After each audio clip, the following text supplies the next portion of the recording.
Welcome to the North Idaho College Public Forum. Our guest is Mr. Jim Richardson. Mr. Richardson is known as the mentalist who mystifies his audience in performance after performance throughout the United States and especially on college campuses. As to educational background, Mr. Richardson has a BA degree in psychology from the American University. He also has a master's degree in the same subject from George Washington University. He has done graduate work or postgraduate work beyond the master's degree level in experimental psychology at the American University. The amazing Mr. Richardson tells members of the audience what they had for breakfast, their unspoken thoughts, names of their relatives, and even their dreams. In one of his experiments, while he is prevented from seeing, members of the audience collect such items as keys and rings and photographs and exchange among themselves. Upon filling the article, Mr. Richardson describes the owner and returns it to him without asking a single question. We have asked him to come to our program today to discuss the process of being a mentalist and such terms as ESP. Mr. Richardson, it's a pleasure having you with us. Thank you. I also welcome back our three regular panel members. To my far left is Mrs. Mary Lou Reed. Mrs. Reed has a bachelor's degree and she has done graduate work in theology at Columbia University in New York. She lives here in Idaho where she is very active in one of the political parties, and she is also very involved with community affairs and environmental issues. Welcome back, Mary Lou. Thank you, too. Also back today is Dr. Ken Wright. Dr. Wright is a chemist at North Idaho College and is also chairman of the Physical Science Department at our institution. Welcome back, Dr. Wright. Thank you very much. And also back today is Mrs. Mary Ann Lipshay. Mrs. Lipshay is a graduate of this institution. She is well-traveled in many parts of the world, and she is very involved in community affairs and is also active in one of the political parties. Welcome back, Mary Ann. Thank you, Tony. We'll proceed to questions at once, and the first question today from Mrs. Reed. Jim, you're in a very exotic profession, mentalism and your performances. Could you tell us how you got to where you are now? How did you get intrigued with the performing end of parapsychology? Well, it's a very long story. I've had the good fortune to know several professional mentalists, people who have made this their living. Basically, to jump from one to the next, I specialized in experimental psychology, more particularly the study of illusions and visual perception, and why we see things the way we do. Because of this, and my sort of a lifelong interest in parapsychology and the occult, I gradually sort of fitted this together because it's my contention that you can't know the genuine without knowing the counterfeit, so to speak.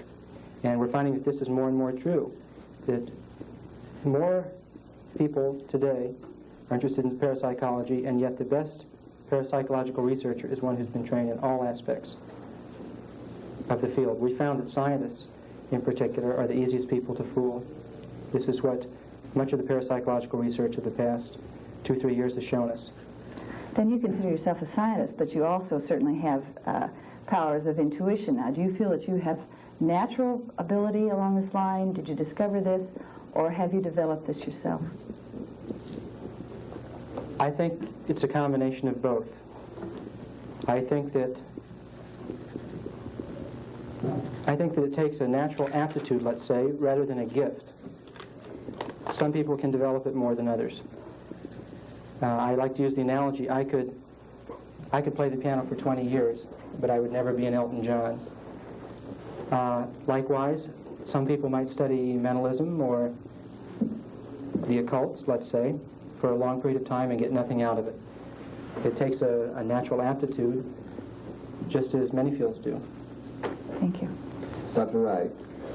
Yes. Jim, would you be willing to try to define a term like parapsychology for us? I don't think there is any one real definition, but what does it consist of in your mind? Parapsychology to me means the study of functions of the mind which are presently unexplained. Things which formerly would be considered occult, mysterious, things that involve phenomena which apparently do not use any of the traditional senses, let's say, and the study and observation of these phenomena. So it's a very broad area, and just Yes, about it is. whatever you want to include in that Pardon? field. Just about whatever you want to include in that field. That, Well, no, functions of the mind, but unusual functions of the mind. Functions which have heretofore been unexplained. Okay, thank you. Mrs. Lipshay. Mr. Richardson, have you ever been researched yourself? No, I have not. I have done, well, that's not true. I have done some work back at American University, but in the past several years, as I've developed my abilities a little better, no, I have not. Would you like to be? Yes, I would love to be. Where could this be done? Duke University, of course, is the most famous. The Foundation for the Research on the Nature of Man, also in Durham. Stanford Research Institute is pretty widely known for this. There is no actual chair of psychology, parapsychology, as such, anywhere in the United States. So, there is no one, I can't really say there's any one special laboratory or special institute. Do you have to be invited by these institutes, or Yes. you do? Thank you. Mrs. Reed. Well, we're all fascinated by things that we don't understand, and maybe we could take some of these functions of the mind that you're talking about, sort of one by one. One that has come up was thought projection. I believe that was your term, and that is what the rest of us would really consider telepathy. Could you kind of give us some scientific, or anyway, discuss telepathy for us, if you would? All right, well, telepathy is the apparent perception of another person's thoughts or experiences. Now, it includes reception, receiving thoughts or experiences of another person, as well as the lesser-known phenomenon of being able to project thoughts and experiences. Telepathy can mean simply being aware of what someone else is thinking. The other person, let's call him the sender, is not actually sending the thought, but the other person picks it up.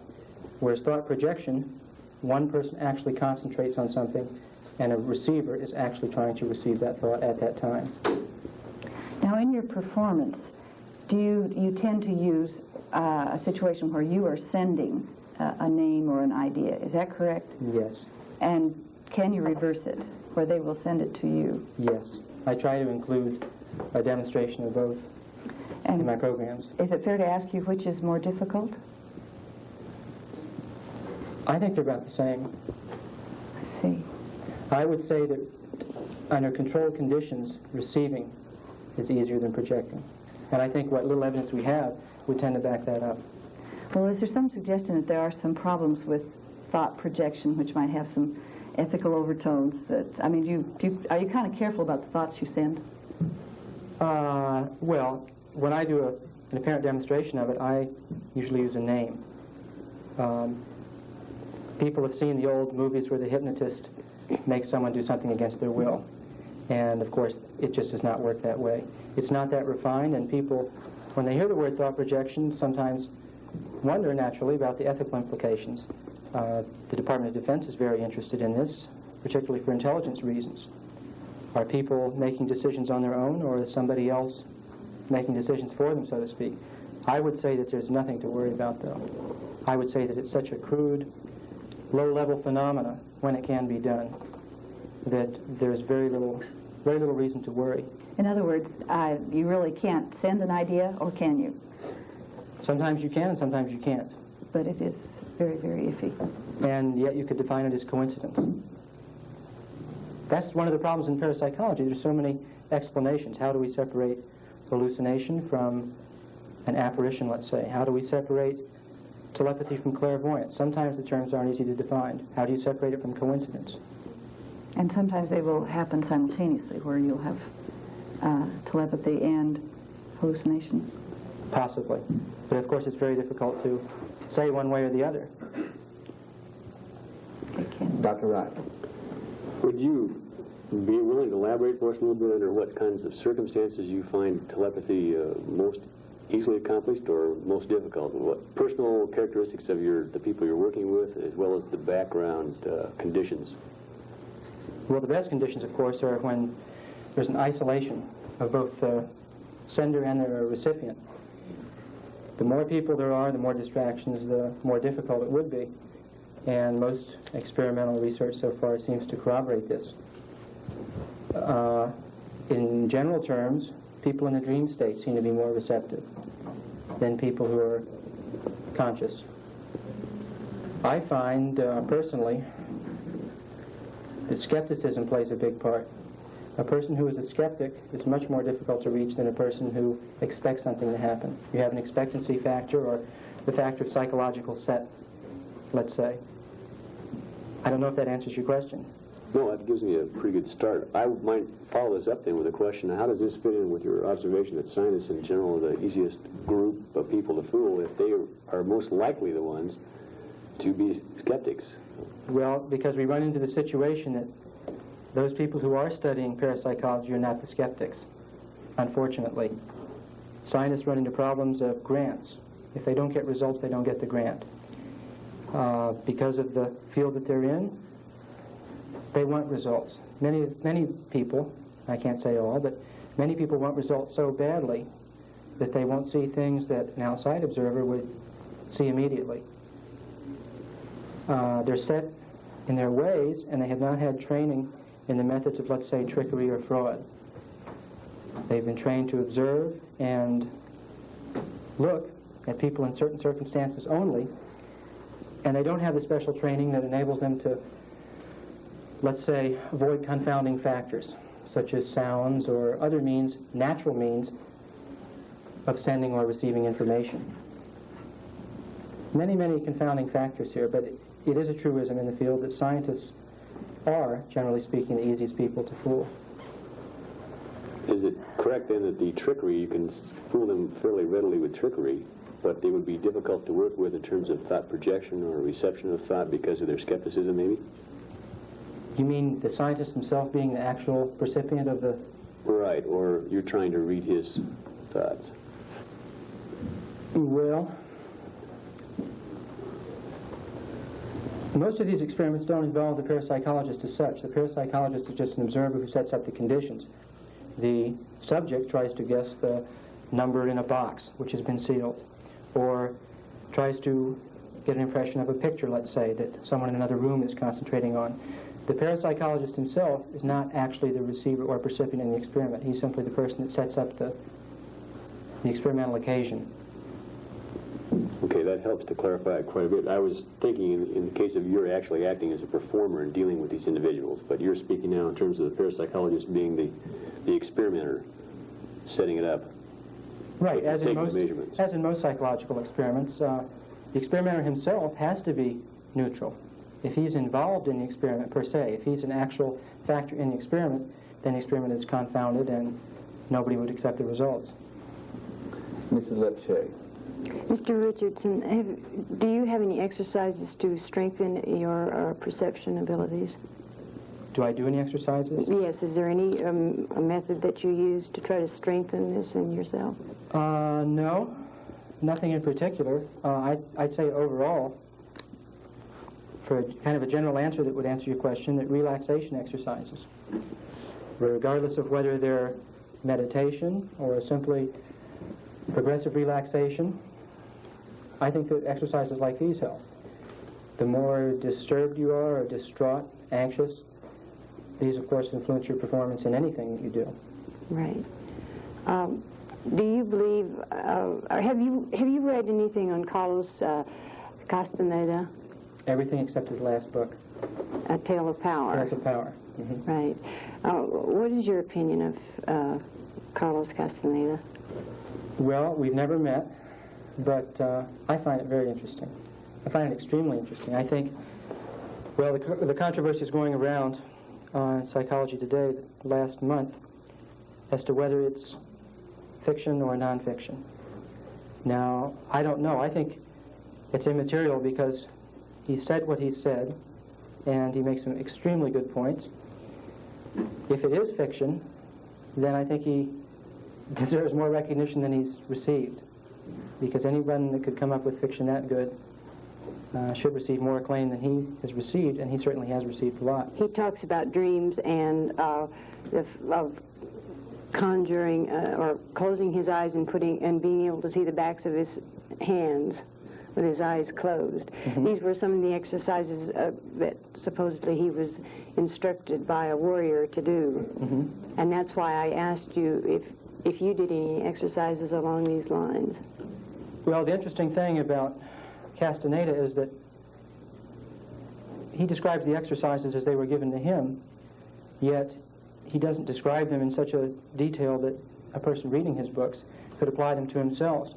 The most useful thing I found in his books was Don Juan's lesson to him with dreams, whereby he told him that a person could acquire conscious control of his dreams, more or less write the script, so to speak, be an active script writer of your dream rather than be just the passive recipient. And he gave Carlos the little tip of looking at your hands. Right. Now the trick here, of course, is to become aware in your dream, that you're dreaming, but aware in the sense that we are when we're awake. It's like trying to walk a tightrope and remain in two states of consciousness. And his little tip to Carlos was to look at your hands. Then around. And then around. And you'll see things move, but this presupposes that you can reach the state of awareness without waking up. I'm still working on it. I find it the most interesting, actual, let's say, concrete piece of advice in the book. One of the other areas, too, he asked in this is the use of hallucinatory drugs in inducing some of these states. What is your reaction to the use of drugs? Well, You must have come across this. Yes. People say that this is one of the reasons for the current, call it an occult explosion, an interest in magic and ESP, because people who have taken hallucinogenic drugs or psychedelic drugs, whichever you want to call them, do experience certain altered states of consciousness in which psychic phenomena do occur. Telepathy, thought projection, clairvoyance. So that my personal opinion is that aside from the dangers or supposed safety of drugs, that they do show that some people that there is something else there. Some people that need that, I don't know what the exact word would be, that... Other reality? Well, the other reality, but they need to be convinced. People, the show me, show it to me I see.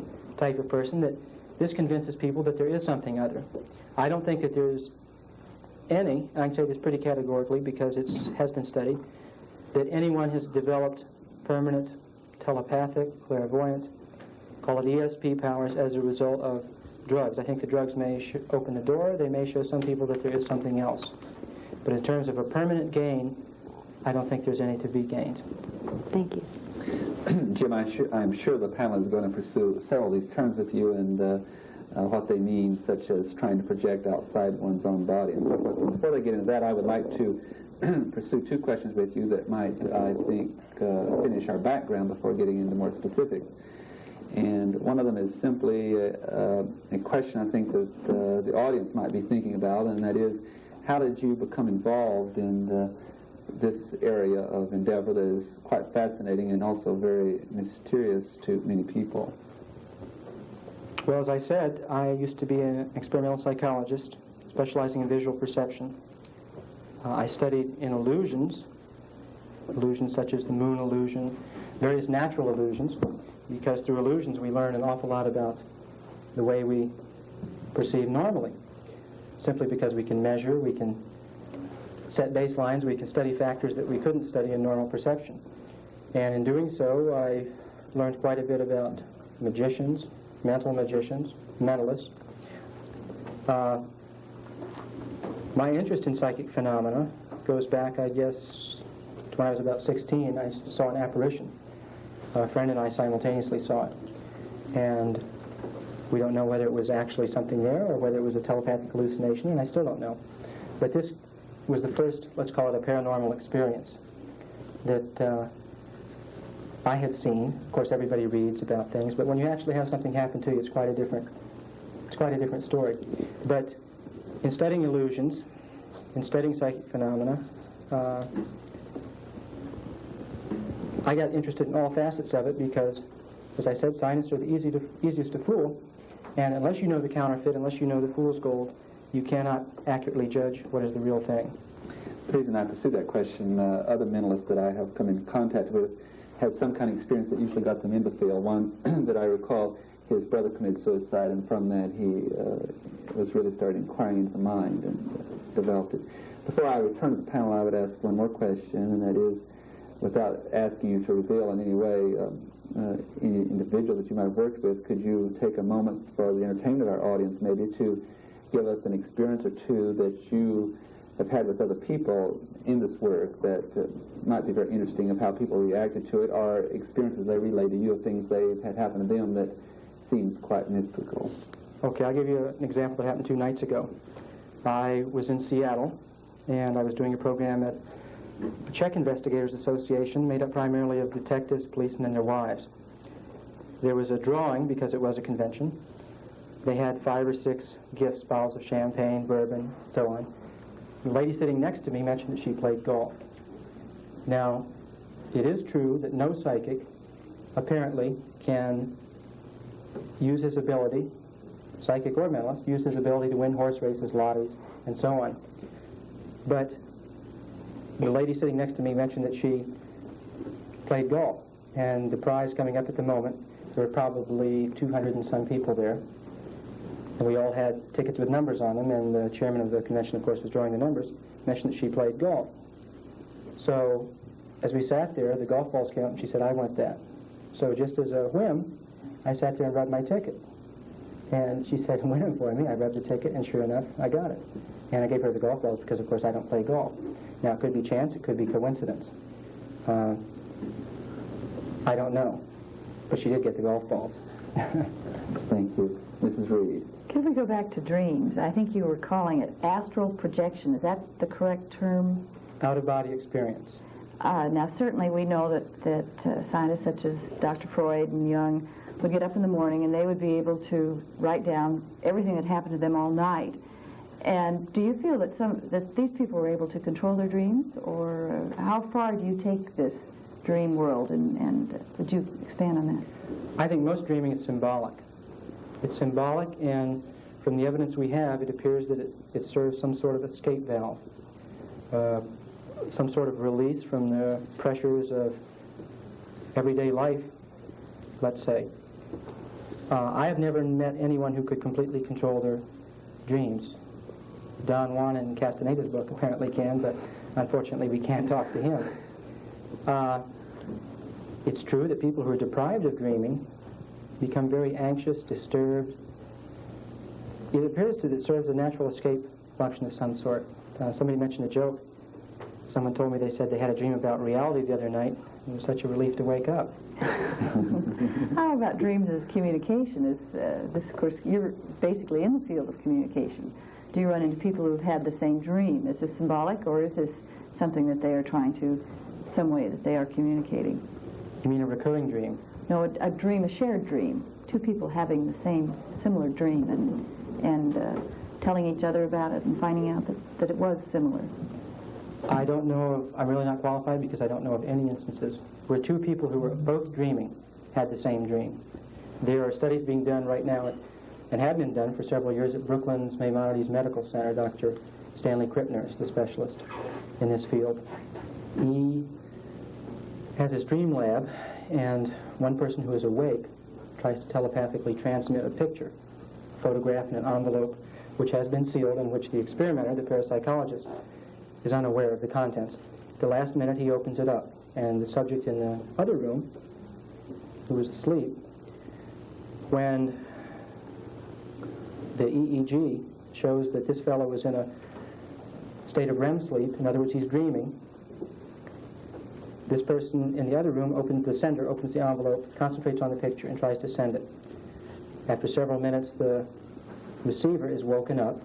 It's pretty amusing because he mumbles and they have to shake him and try to get him to say something. But he is asked, "What were you dreaming about? What did you see?" And in many cases there is a really remarkable correspondence. Of course, sometimes it's nothing at all. But He's dreaming about something totally irrelevant. But many times the correspondences are enough that it is remarkable. In other words, they are showing that you are learning rather than expressing some sort of symbolic situation, so that dreams are not totally symbolic. Well, in that situation, it's everybody there understands what they're there for.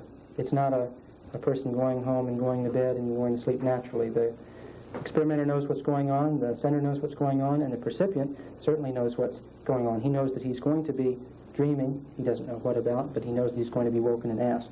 So it's kind of an artificial situation. It's not really the same thing as our normal Because dreaming at home in our own bed where you expect to stay asleep all night. he would be very receptive to anything that he could receive. Well, yes, he has the sad or expectancy that he will be asked to report what he sees. Dr. Wright. Yes, Jim, I'm sure the audience, and I know myself, would be more interested in some of these actual experiences and some of the nitty-gritty of your performing, but I want to ask a couple of background questions here. Are you a member of the American Psychological Association? No, I'm not. Okay. How long have you been performing publicly? Publicly, about 2 years. Professionally, about 2 years. Okay, now, I'm not attempting to be critical here, but I'm just trying to establish a little bit of background. Would you care to enlighten us a little bit as to why you chose to move more into the area of parapsychology and sort of go on the stage or perform publicly versus staying in the area of experimental psychology, which is what you were doing at American University and is what some psychologists would call legitimate Right. psychology? Right. I can tell you in 3 words, because it's dull. I got very, very tired of lab work. Rats, machines, and so forth. I found it. Some people criticize it because it's dehumanizing. I don't think so. Because machines have done an awful lot. Biofeedback's taught us an awful lot. We couldn't do much of this research without machines. 20 years ago, much of this would have been theory. And I think it's necessary, but I simply got tired of it.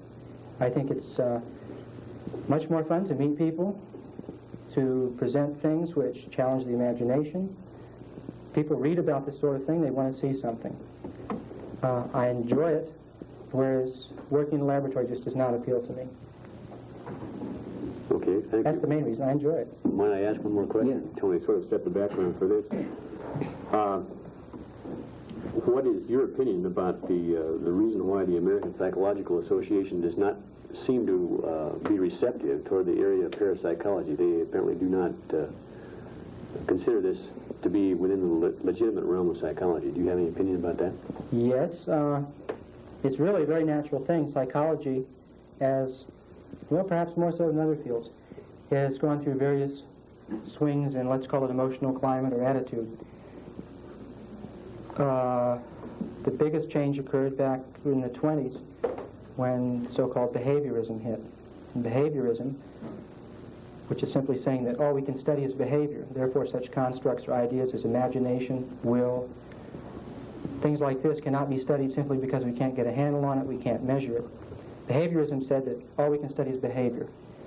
Behaviorism influenced psychology probably more than any other factor in the past 100 years, because psychology tried to take the model from classical physics, which of course is very hard-nosed and which can measure things in terms of formulas, in terms of energy fields. Things can be measured precisely.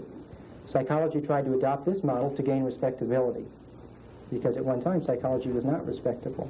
Psychology grew from philosophy and physiology. And ever since the 20s, psychology has used behaviorism as the more or less model for experimentation, for research, for, call it, theoretical outlook. Because of this, things like ESP, because there's been a lot of fraud in the area, because it can't be repeated very often, which of course is the keynote of scientific investigation, things must be repeated under exact, rigid conditions. Because parapsychology traditionally has not been able to meet these standards,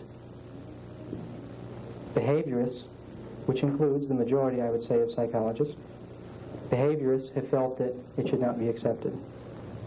And yet anyone who has had an experience whereby they knew that someone, let's say a relative out of town, was ill at the moment of their illness or death, let's say, well, it can't be denied. See, we distinguish between phenomena which can be demonstrated at will, such as the phenomena and experiments that I attempt in my programs, and spontaneous experiences, such as what I just mentioned, knowing that something is happening many miles away. In one case, you're in control. In the other case, you're not in control. It happens to you. If something happens to you and you're not in control, it's very difficult to study in the laboratory. Studying something after the fact is really not what scientists look for. It's not acceptable. Right.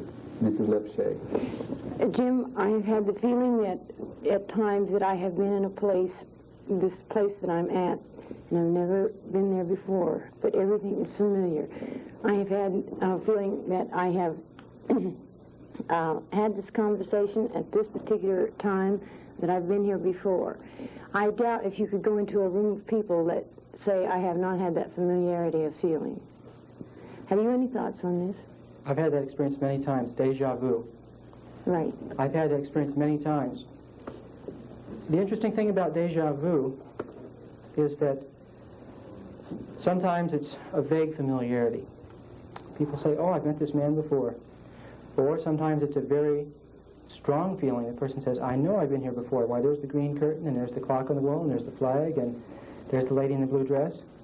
The interesting thing is, though, is that there is never absolute recognition. Now, we don't understand the phenomenon, but the reason I mention this is some people use this as a claim, or a claim as evidence for reincarnation, let us say. Now, if you really had been there before, why, either in a former life or even telepathically, why is there never, ever, ever absolute recognition? Just as if I return to this room a year from now, I will know for sure 100% that I've been here. Do you get what I'm saying? Yet in déjà vu, even in the strongest circumstances, there is never that full recognition. So Why does everyone have it, though? This is so We don't know. extraordinary. We just don't know. There's many theories. Some say that it's simply a piecing together of various clues of a similar situation that happened previously in our lives, because, well, on a very obvious level, I'm making it sound simple, but on a very obvious level, there's only so many kinds of desks. There's only so many kinds of rooms. Our architecture is pretty similar around the country. There's many little factors. Many towns look alike, as you all know.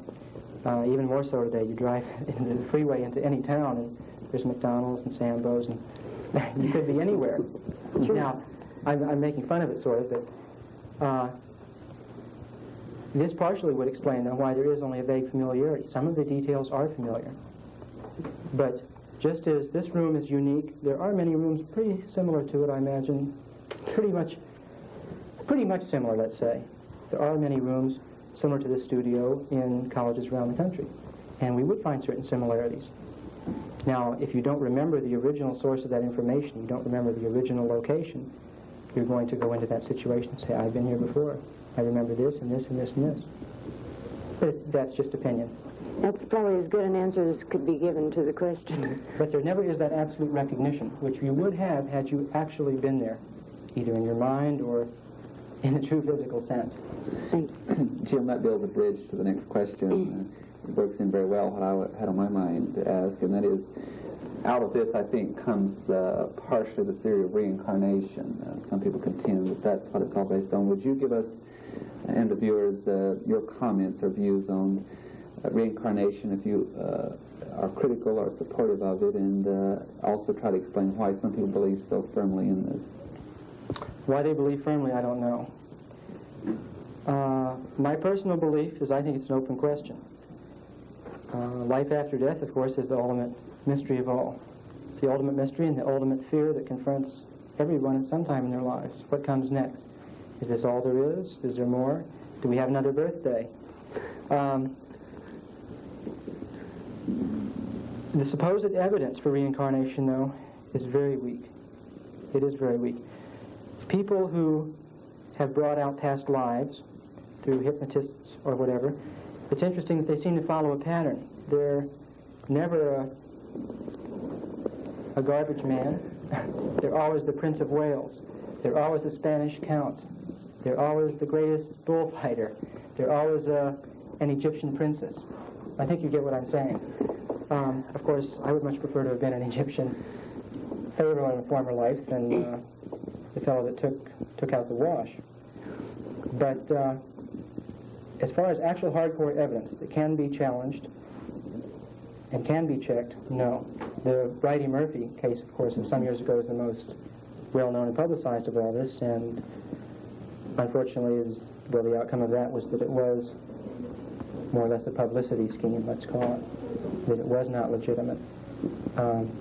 Speaking in tongues is a thing that ties in with this. The interesting thing about speaking in tongues, though, is that the cases that have been studied, the tongues are never tongues which can be verified. It's not, let's say, ancient Gaelic, which someone alive knows today and could listen to and say, well, that man is speaking a language that there's no way he could have known.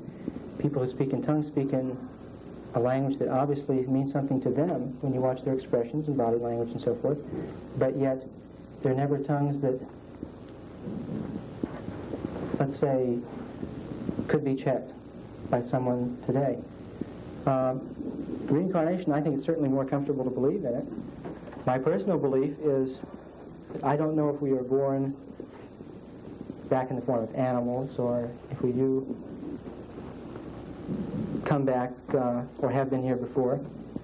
My personal belief is I do believe in life after death, not in a typical religious sense, but I have experienced things which, even though I'm a pretty hard-nosed skeptic, would convince me that there is something else. Now, whether this something else is existing in a dimension, let us say, coincident with ours, or whether it's a continuation of our actual life as we know it, I can't say.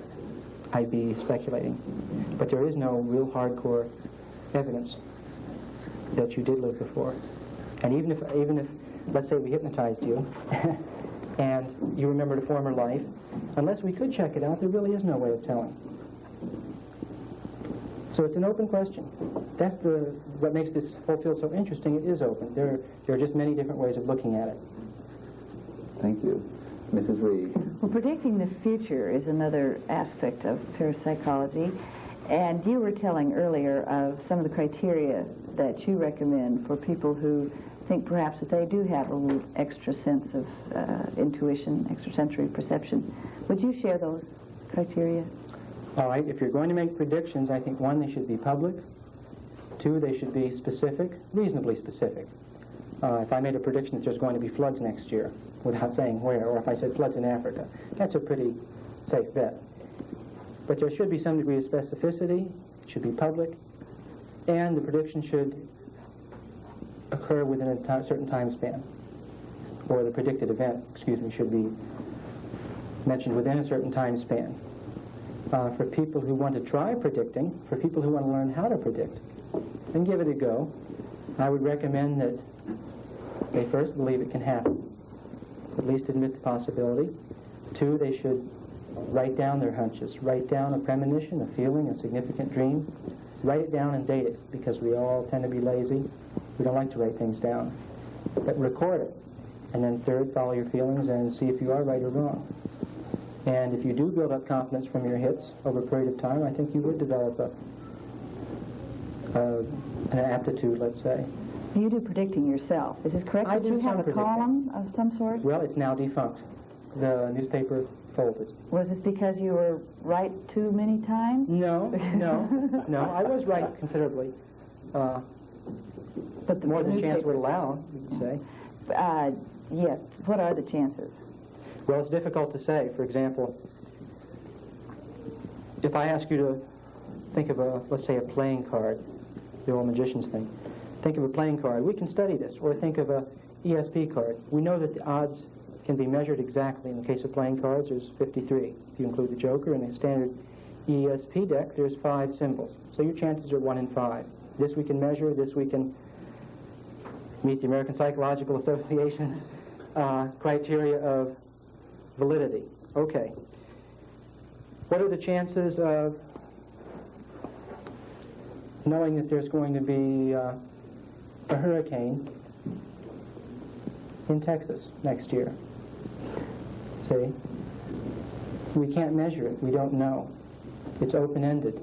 And that's one reason parapsychologists have had trouble, because many real-life situations do involve things like that. What are my chances of... I can't think of a good analogy, but...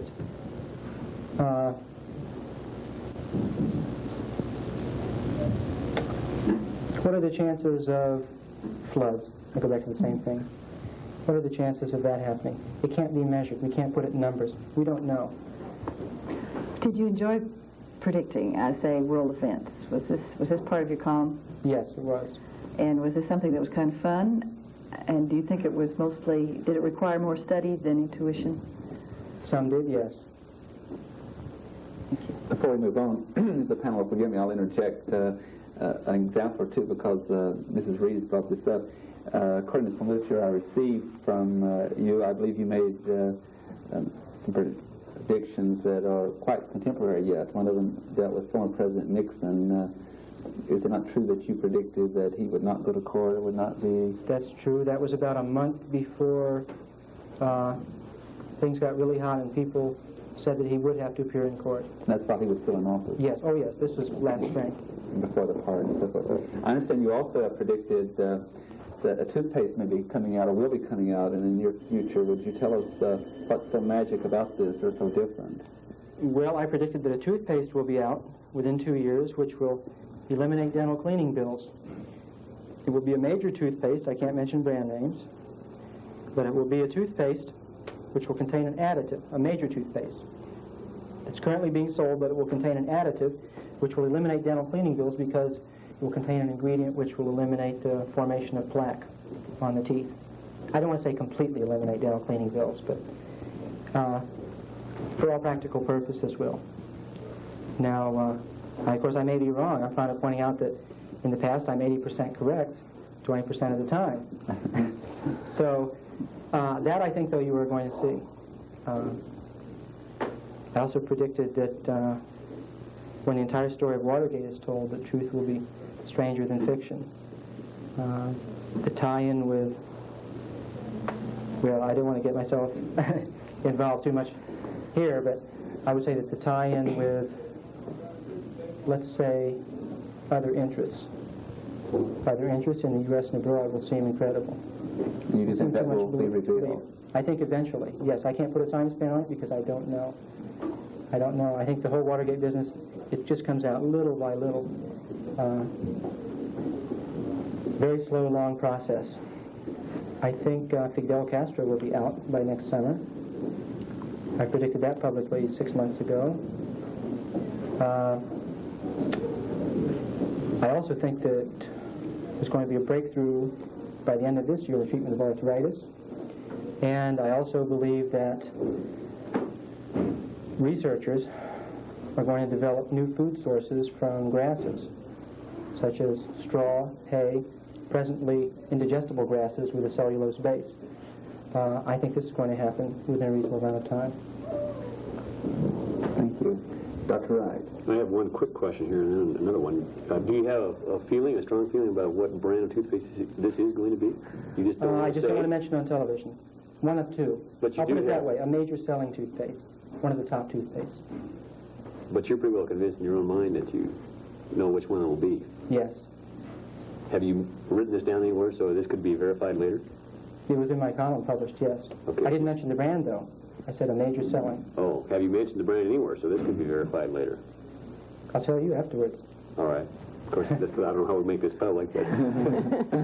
Yes, I'd like to return to a topic here that Tony's question sort of brought around. He asked about reincarnation. I'd like to ask you a little bit about spiritualism. What are your feelings about spiritualism? The extent of my knowledge in the area, I will say I'm not a disbeliever. I am certainly probably a skeptic in the area, but Harry Houdini, who was certainly a famous magician, got very interested in this in the latter part of his life, after the death of his wife, and tried very hard with all of the power he had to try and communicate with the dead, and finally came to the conclusion that it was a hoax, and he checked spiritualist after spiritualist and decided they were all frauds. What is your personal feeling about it? Well, I haven't had a great deal of experience, so I'm probably not the most qualified person to ask about this. Houdini, as you say, tried to prove once and for all whether or not there was life after death. And he gave his wife a message. She was the only person living who knew it. He said, if I can communicate with you after I'm gone, this will be the message. And it's something that no one else could possibly have known. It was a series of code words used in his Houdini and his wife's mind-reading act, their team act. And Arthur Ford, whom many people consider the greatest spiritualist medium of all time, who recently died, Arthur Ford apparently got this message, and there was a big controversy over it. First, Beatrice Houdini said that, yes, this was the message, and then she said later on, said no. There's many different versions of that story, but the fact is, though, that she did say later on that no, he did not receive the message. The interesting thing we run into in spiritualist phenomena is that it does not conclusively prove life after death. Because even though a stranger, let us say a stranger goes to a medium, and we would all know that there is no possibility of collusion, of a prearrangement or a setup. Let's say that the medium comes through with just fact after fact after fact, of specific, precise information from someone who has passed on. It has not proved the survival after death hypothesis because in almost every case this information is known to someone who is still alive on Earth, and it therefore could be explained telepathically. The medium is simply picking up through a telepathic channel information from another mind on Earth. And this is the traditional problem of spiritualists who use these phenomena, who use these remarkable seances to claim that it does prove the survival after death hypothesis. So it's still an open-ended question. Spiritualist phenomena certainly are interesting. So you're not a disbeliever, you just feel No, it might be explainable on the grounds I'm a of skeptic with an telepathy? open mind. Okay, thank you. Mr. Lipshay. Well, we talked a little bit about religion a few minutes ago. What is your feeling about forces of evil, and how would you identify them? Forces, could you be a little more specific? Well, all right. Let's say mystic cults or cults where they do writings on the wall and they have blood sacrifices. And would you say this is a work of the devil? Is it a behavioral pattern created by drugs? Have you any thoughts on the forces of evil? Well, let me say that I personally don't believe in a devil as per se. Of course, when we get into things like forces of evil, we're making it sound like there's an actual separate being there. I think that the groups and the situations that you're implying, I think that people who are attracted to this sort of thing, it's just basically a desire for power, a desire to know something that somebody else doesn't know, a desire to have more influence than other people have. Now, whether these groups actually accomplish what they set out to do or not, I think is pretty well established as not true. In other words, people do not accomplish all the things that they claim to do. I had a magician once that I defended. Not a rabbit-out-of-the-hat magician, but a hermetic magician, who spent over a year on and off trying to make me go bald. And I don't wear a toupee, so you can see how successful that was. But I simply did not believe that that man had the power to hurt me in any way. I've heard many stories of people who come back from Vietnam where belief in magic is very strong. Some very interesting stories that tie in with voodoo and things, whereby, to make it short, the people who believed in it did die. The people who believed that this monk or priest had the power to influence them did die. And yet the American soldiers who had no such beliefs at all and just poo-pooed the whole thing, they didn't even get a headache. Have you ever been present at any occult rites? Yes, I have, as an observer. Right. I've never belonged or taken any oaths to such groups. What was your conclusion? Well, I think they thought they were having fun. Pardon? Orgiastic then, or were these more orgiastic oriented? No, these weren't blood groups? sacrifices or sex orgies or anything like that. Mhm. No, these were, in one case, there's a group of Satan worshippers, and it was very similar to a religious service. Mhm. There was no sacrifice at this particular one. They chanted They did various other things. They were trying to make money. In other words, they were trying for personal gain from it. That was the objective of the meeting. Now, of course, at the meetings that I wasn't present at, they might have done some sort of sacrificed bird or chicken or something, or done something more exciting. But basically, it was a meeting, a ritual, that was designed to enhance the power and the material prosperity of the members. And unfortunately, the only people that seem to be really getting rich off it are the people who initiate the cults and who set it up and in whose name they're founded and who collect the donations. So it certainly works for them. Thank you.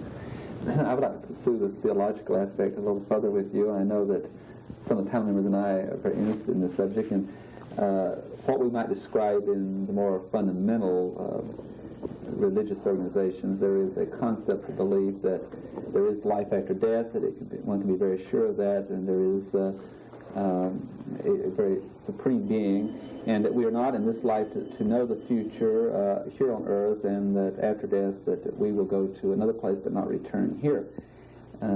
If my thinking is correct, I think that particular philosophy or theology is quite contrary to some of the things that you deal with in parapsychology.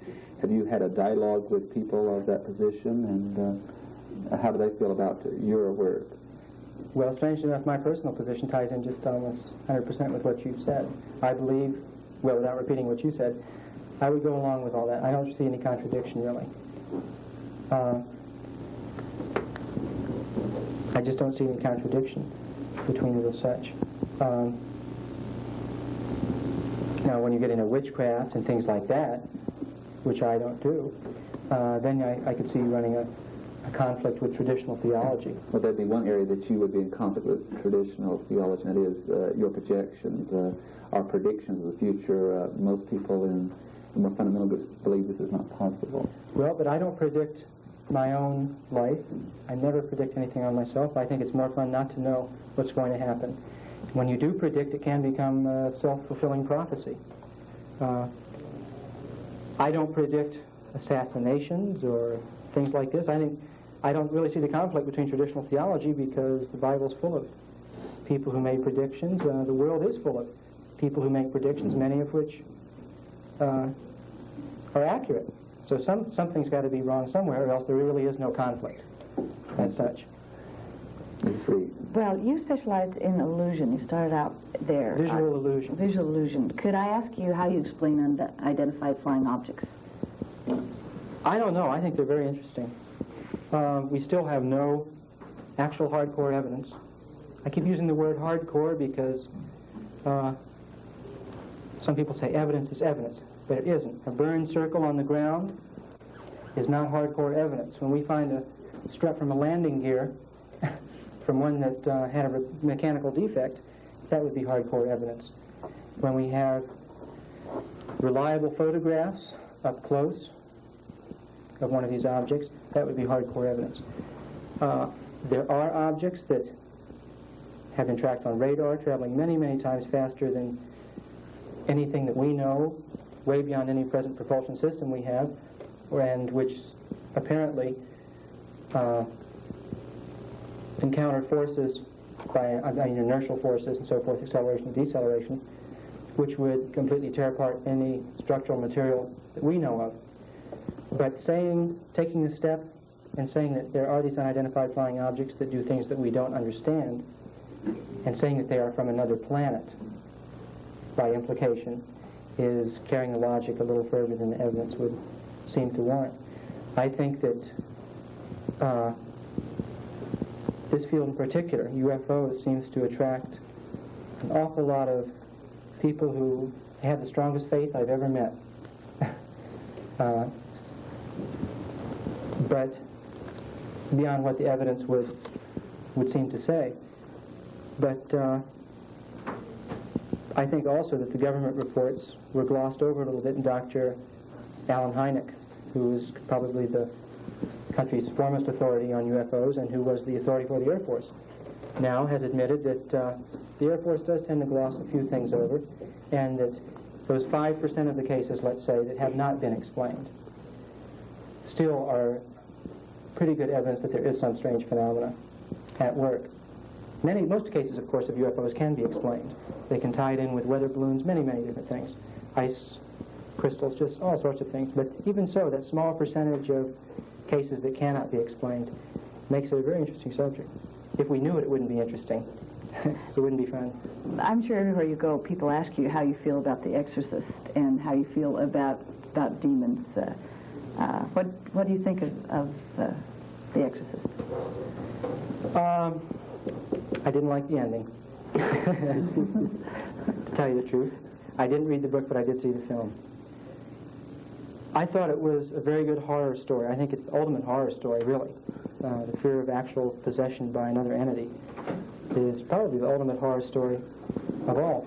But I do think that, unfortunately, it does have bad effects because people see this and it's so strong. It's such a strong movie that, well, let me put it briefly. We're living in the age of insecurity.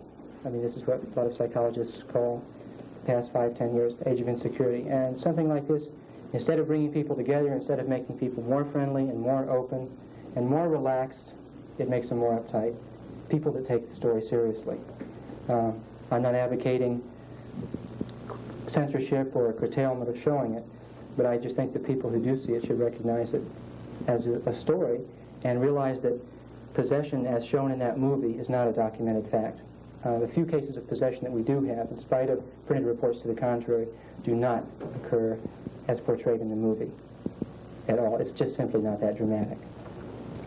With that, Jim, I'm going to bring our program to conclusion. And on behalf of the panel, I want to thank you so much for being with us on campus today and speaking to our student body and being on our program. It's been a pleasure. Thank you. I also thank our panel, Mary Lou Reed and Dr. Ken Wright and Marianne Lipshafe for very outstanding questions. Ladies and gentlemen, it has been our privilege to bring you this program, and I wish to invite you to be with us again next week at the same time. Thank you.